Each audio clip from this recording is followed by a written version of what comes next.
गुरुचरित्राचा हा अध्याय ऐकल्यानंतर तुम्हाला संतती प्राप्तीची जर इच्छा असेल तर ती नक्कीच पूर्ण होणार. कारण अध्यायाचं नावच असं आहे की वांज स्त्रीला संतती. श्री सिद्धमुनी नामधारकाला म्हणाले, 4000 लोक जेवणाच्या लीलेनंतर घडलेले आणखी एक वर्तमान तुला सांगतो. लक्षपूर्वक ऐक. आपस्तंभ शाखेतील शौनक गोत्रात उत्पन्न झालेला सोमनाथ नावाचा ब्राह्मण होता. त्याच्या पत्नीचे नाव गंगा असे होते.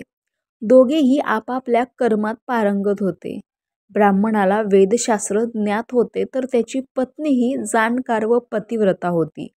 वयाला 60 वर्ष होऊनही तिला मुलबाळ झाले नव्हते. पतिसेवा परायण असून सुद्धा नित्यनेमाने श्री गुरुदर्शनाला येत होती. याचबरोबर न चुकता निरांजन आणीत असे. पतिसेवा हा मुख्य धर्म आहे. तो सोडून वरकड कितीही जप तप अनुष्ठाने केली तरी ती फोल असतात याचे ज्ञान तिला होते. आणि पुत्रप्राप्तीसाठी श्री गुरूंना निरांजन अर्पण करणे हाही उत्तम उपाय आहे हे सुद्धा तिला माहीत होते.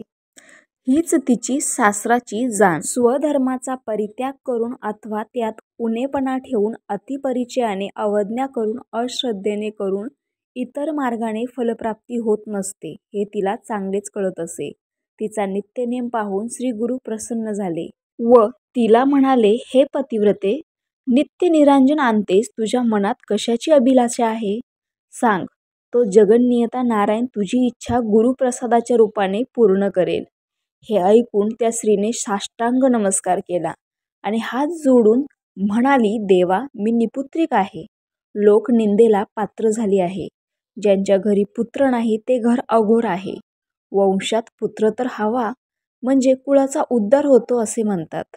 हा भाग पुनर्जन्म, पूर्वजन्म किंवा कर्मविपाक सिद्धांत संबंध आहे. मृत्यूनंतर माणसास कर्मांतर संस्कार करावे लागतात. त्यामुळे तो मुक्त होऊन परलोकात जातात. त्यांच्या त्यांच्या कर्मानुसार उत्तम अथवा अधम लोक त्यांना प्राप्त होतो आणि अशा रीतीने कर्मभोगाचे रक्षण होते. तत्पूर्वीचा कर्मांतर संस्कार श्राद्ध पक्ष हे विधी करणे गरजेचेच असते आणि धर्मशास्त्राने हे करण्याचा अधिकार पुत्रास दिला आहे.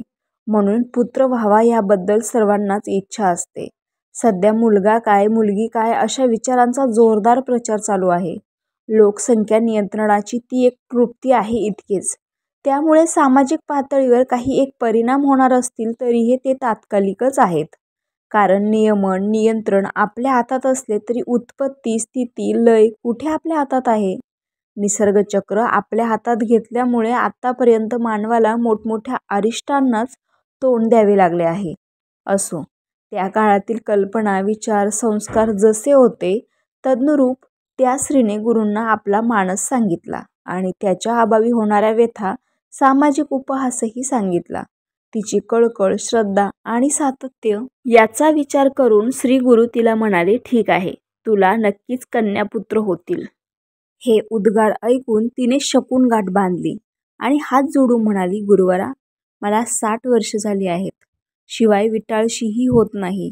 यापूर्वी मी अनेक व्रते केली, अनेक तीर्थांचे दर्शनही घेतले, अश्वत्थ प्रदक्षिणा केल्या, तथापि काहीच उपयोग झाला नाही. आता नाही तर पुढच्या जन्मी तरी निपुत्रिक राहणार नाही अशा आशेने अश्वत्थ सेवा केली. स्वामी, याच जन्मात कन्यापुत्र होतील असा आशीर्वाद ऐकून मी धन्य झाले. मी माझ्या पदराला तशी खूनगाठ बांधली आहे. आता तरी माझे हसे होऊ नये म्हणाले. अश्वत्थ सेवा विधान फार फलदायक आहे. त्याचे महात्म्य सांगतो ऐक. अश्वत्थाच्या मुळाशी ब्रह्मदेव, मध्यात ऋषिकेश आणि अग्रभागी रुद्र राहतात. इतर फांद्या पाने यामध्येही इंद्र, आदित्य, गो ब्राह्मण, समस्त ऋषी आणि मुळापुरास नदी तीर्थ यांचा वास असतो. अश्वत्थ हा ओंकार रूपी आहे. त्याची पूजा अर्चा कशी करावी याचेही वर्णन केले. नंतर अश्वत्थाखाली तिळाची रास घालावी. त्यावर पांढरे वस्त्र झाकावे. शक्तीनुसार सुवर्णाचा वृक्ष करावा व तो ब्राह्मणास दान करावा. यामुळे अपमृत्यू टळतो, मनोकामना पूर्ण होतात.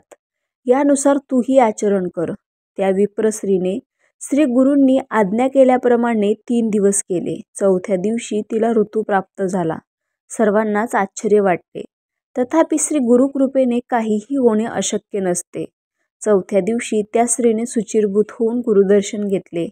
यथास्थिती पूजा केली, नमस्कार केला व दोघे घरी आले. 5व्या दिवशी ऋतू दिल्यामुळे कन्या झाली. दोघेही अत्यानंदाने श्री गुरूंची स्तुती करू लागले. त्या कन्येचे जातक ज्योतिषांनी वर्तविले. 10 दिवसानंतर ती बाळाला कडेवर घेऊन गुरुदर्शनास आली.